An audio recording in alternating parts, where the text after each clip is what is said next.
benarkah ada pertemuan sebelum pertemuan? Saya juga kembali teringat tadi yang disinggung oleh Tuan Hendra bahwa puisi-puisi Unis juga memiliki jejak intertekstual ya. Ada jejak intertekstual di sana juga Bung Hendra menangkap ada jejak Iqbal dan sebagainya. Baik, teman-teman, sebelum kita masuk ke sesi diskusi, sekali lagi kalau ada kudapan yang tersedia, jangan sungkan-sungkan untuk disapa dan disantap. Dan kita berterima kasih kepada yang hadir malam ini. Ruangan menjadi penuh membludak sampai di luar. Kita juga beri aplaus atas kehadiran dari beberapa tokoh kita, termasuk ada Pak Darlis dari Sekretaris Komisi 4 DPR. Selamat datang, Pak Darlis, dan yang lain juga ada teman-teman yang lain. Kita masuk ke sesi respon balik dari yang hadir ya. Kita beri kesempatan yang ingin mungkin mengenal lebih jauh puisi-puisi Yunus Sagina atau mungkin juga tentang sastra dan permainan kata dan sebagainya. Sila mungkin dari yang ada di ruangan ini ada yang ingin merespon? Ya, satu dari Pak Selamat. Kemudian ada yang lain? Ya, dari belakang ada lagi? Satu orang lagi? Ya, dari Bu Enci ya. Kita beri kesempatan kepada Pak Selamat Said, kemudian nanti yang Mas yang di belakang nanti mohon perkenalkan nama ya. Kemudian Bu Enci. Sila Pak Selamat Said. Terima kasih. Assalamualaikum warahmatullahi wabarakatuh. Assalamualaikum warahmatullahi. Dengan segala hormat untuk teman-teman para senior dan semua, dan wabil khusus kepada Pak Darlis yang alhamdulillah saya ajak sini beliau mau untuk bersama kita dan ini bentuk penghargaan kepada penulisnya yang notabene juga sama-sama orang Ogi kan begitu.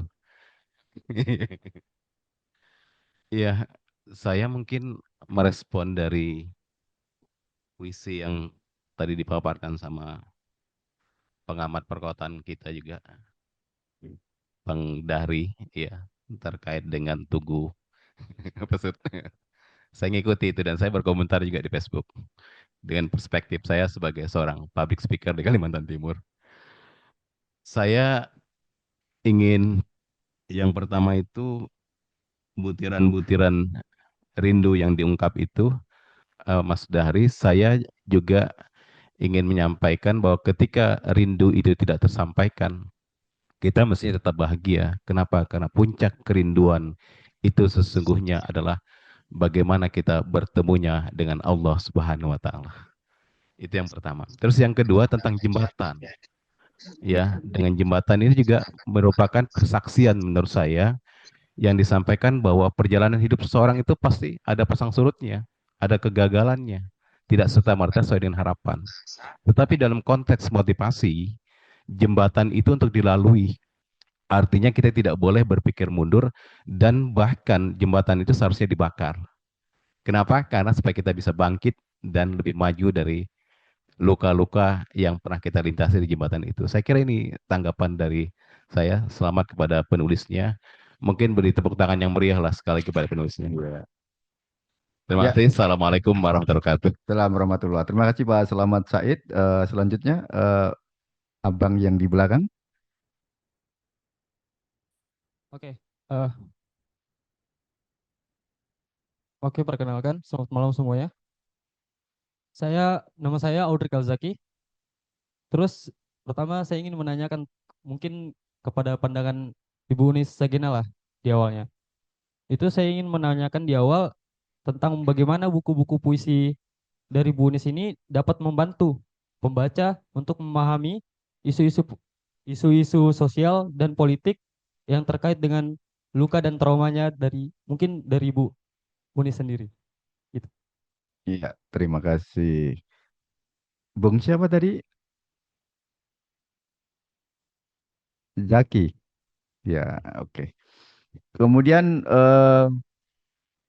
guru kita Bu Enci Widiani. Sangat fenomenal ketika kita berada di Madinah ya, hujan lebat luar biasa ketika itu. Ya, jadi sebenarnya itu sudah sebuah puisi tadi disampaikan beliau itu cuman tidak tersurat saja. Makasih Mas Amin yang sudah beri kesempatan kepada saya. Eh, saya mengucapkan terima kasih banyak pada Unis. Mbak Unis ini sebenarnya teman anak saya kuliah ketika S2 di Gajah Mada. Jadi sangat berteman dan tadi dia telepon, hari ini acara long weekend mama kemana? Saya bilang saya malam ini nggak kemana-mana karena ada peluncuran buku dengan bedah buku dari Unis. Salam katanya teman sahabat saya untuk Unis Sagena. Ya. Kebetulan anak saya dulu sebenarnya suka menulis juga, tetapi karena pekerjaan yang sangat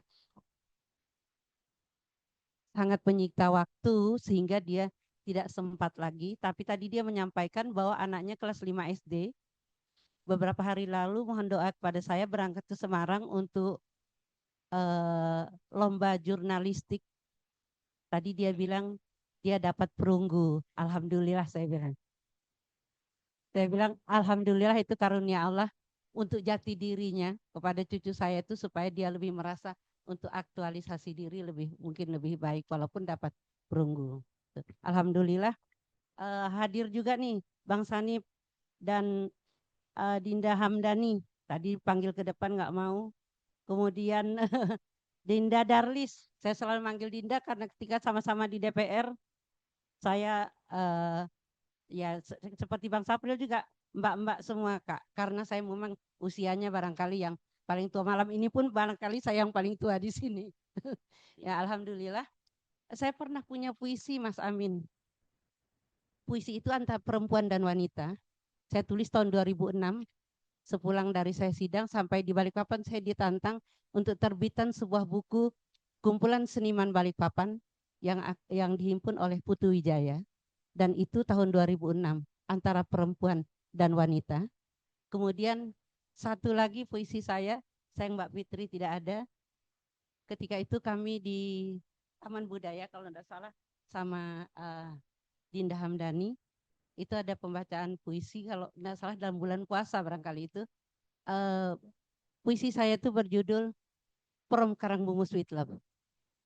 Jadi saya menggugah tentang Karangmumus tempo dulu sampai sekarang saya ingin Karangmumus itu kembali lagi. Mudah-mudahan saya bisa seperti Unis, bisa produktif ya di sela-sela kesibukan. Namun karena kesibukan yang banyak sekali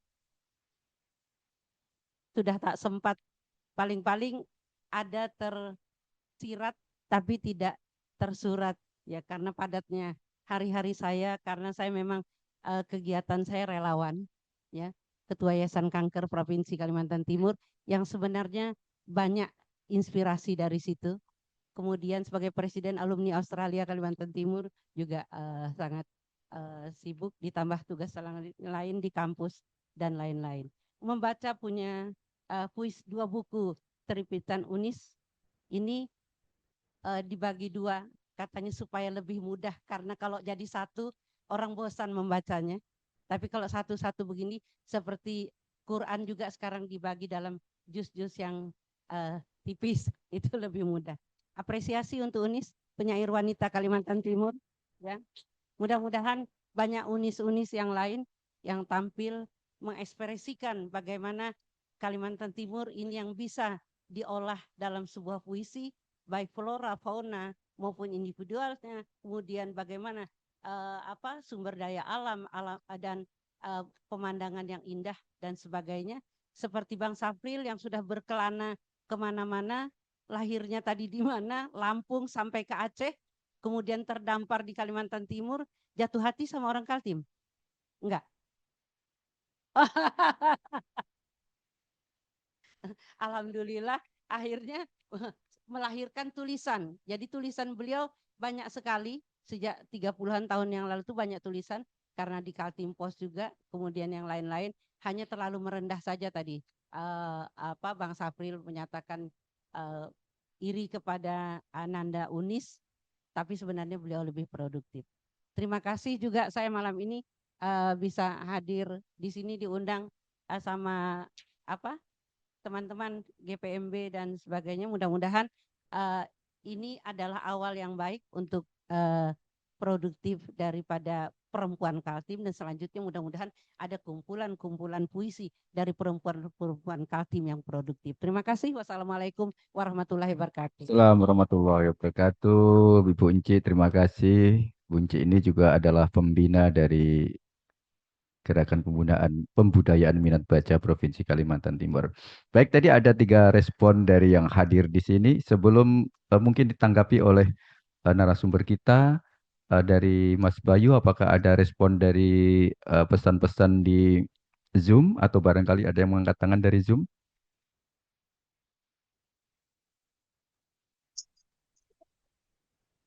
Izin bertanya. Oh ya, silakan Pak Ahmad Syahir ya. Iya, Eh, terima ya. kasih Bapak dan seluruh tokoh-tokoh yang hadir ya, terutama tokoh-tokoh literasi di Kalimantan Timur. Ini menarik sebenarnya. Dari beberapa puisi yang sempat saya baca, di antaranya ada judul Tiada Jembatan Yang Tak Luka. Nah, ini kan menggunakan bahasa metafora ya, kalau nggak salah tadi disampaikan salah satu narasumber kita. Nah, kemudian pasti akan muncul pertanyaan, yakni makna apa yang tersirat di dalam judul Tiada Jembatan Yang Tak Luka itu. Dia bagaimana sih sebenarnya arah dari penulis ini atau pengarang ini menggunakan bahasa dan imajinasi untuk mengungkapkan emosi dan perasaannya di dalam puisi. Dan yang terakhir adalah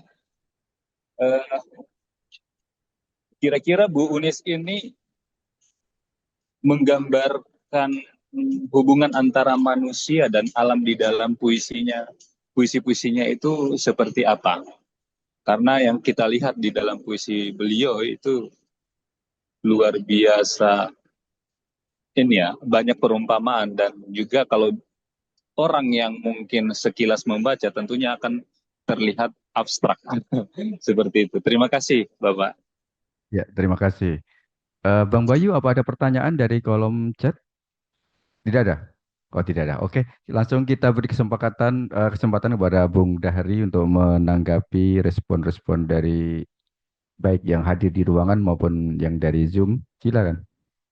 Baik, terima kasih. Sepertinya lebih lebih apa ya? Lebih kepada penyair ya tadi. Semua dari semua penanggap tadi. Tapi yang mau saya respon itu tadi yang terakhir dari Zoom.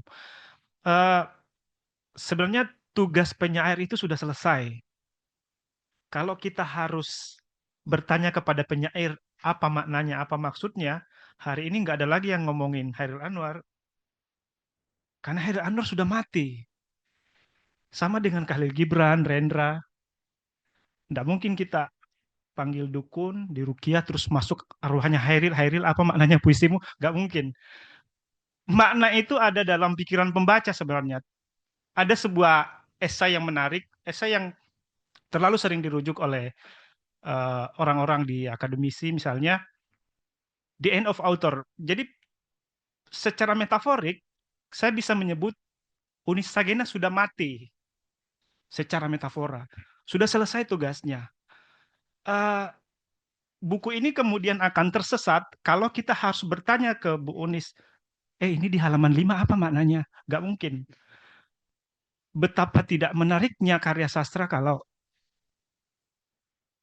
penyair itu bukan politikus, tidak harus klarifikasi kemana-mana.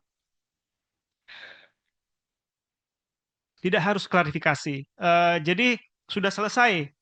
Justru itu tantangan sebenarnya ya. Pertanyaan itu justru tantangan untuk kita semua untuk mencari apa maksud dari kata-katanya penyair, siapapun penyairnya sebenarnya. Itu dari saya. Yang lainnya itu sepertinya tidak perlu saya, bukan tidak perlu ya, itu lebih kepada penyair. Terima kasih banyak.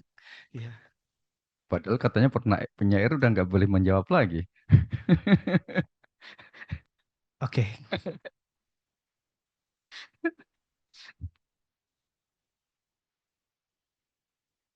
Baik, dari Bung Hendra ada ingin ditanggapi balik dari respon dari audien tadi? Terima kasih Tuan Amin. Terkhusus untuk penanggap terakhir mungkin Pak Ahmad Syahrir yang menyoroti buku yang juga kebetulan menjadi tugas saya untuk mengulasnya, Tiada Jembatan yang Tak Luka. Walaupun maaf, kenapa? Oke. Walaupun tadi kalau kita ingin strict ya, yang dikatakan Bung Dahlan bahwa si penyairnya telah mati. Namun dalam posisi saya sebagai pembaca, tentu saya tidak ada salahnya juga untuk berbagi kesan pembacaan dengan Pak Ahmad Syahrir dalam posisi kita sebagai sama-sama pembaca, Pak ya. Judul ini memang menarik, judul buku ini Tiada Jembatan yang Tak Luka, karena sajak-sajak di dalamnya justru tidak ada yang berjudul jembatan, tiada jembatan yang tak luka ya. Jadi karena kadang-kadang sebuah judul itu judul buku maksudnya dipilih dari judul sajak individual yang dianggap terkuat atau yang menjadi mercusuar di dalam sebuah kumpulan. Atau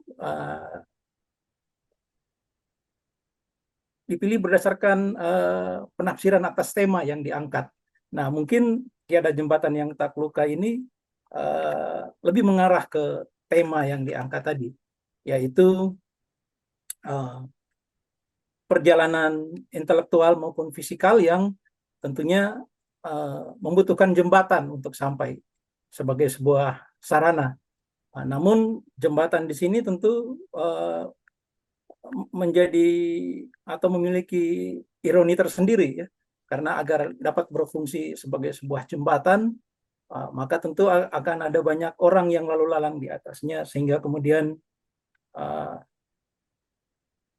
struktur jembatan itu menjadi cacat atau bahkan dalam tangkapan mata penyair misalnya menjadi luka ya. Nah, ini kalau kita ingin kreatif sebagai pembaca misalnya. Atau bisa juga ditafsirkan bahwa perjalanan melalui jembatan itu justru memperlihatkan luka di dalam realitas yang ditinjau oleh si penyairnya. Atau bahkan mungkin menorehkan luka di dalam benak si penyairnya itu sendiri. Dan dengan demikian kita lihat misalnya khususnya pada sajak-sajak yang menjadi kegemaran saya ya, sajak-sajak yang tadi saya katakan punya cita rasa Iqbalian ya, seperti itu, yaitu sajak-sajak perjalanan ke negara tetangga di mana di situ penyair tidak lagi sekedar berpikir dalam kerangka politik geografis misalnya ya, tapi lebih melihat di situ sebagai keprihatinannya timbul sebagai bagian dari sebuah konsep keumatan ya, di mana beberapa tilas kesultanan Islam yang pernah ada di Asia Tenggara ini kemudian tinggal menjadi artefak ya, dan mungkin nyaris sulit untuk dikenali lagi jejak-jejak budayanya. Nah, tentu ini mungkin sebuah luka tersendiri yang dipahami oleh si penulisnya. Itu kalau saya memanfaatkan lisensi pembaca ya, lisensi pembaca untuk berani memberikan makna bagi pilihan judul untuk kumpulan ini. Dan tentu karena tadi temanya adalah sebuah perjalanan lintas budaya, lintas waktu, lintas tempat, maka salah satu konsekuensinya ada keberagaman dalam hal pengungkapan.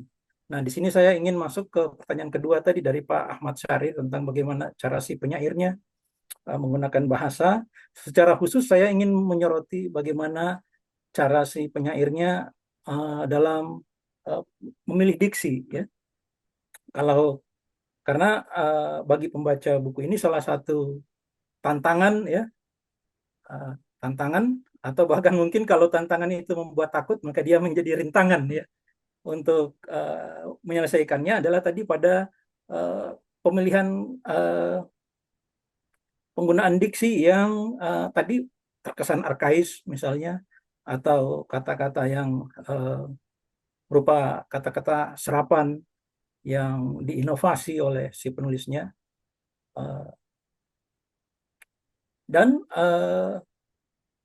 bahkan ada kata-kata yang saya sendiri gagal misalnya untuk melacaknya, ya. Misalnya taksub, ya, kemudian kemasyuk, ya, seperti itu.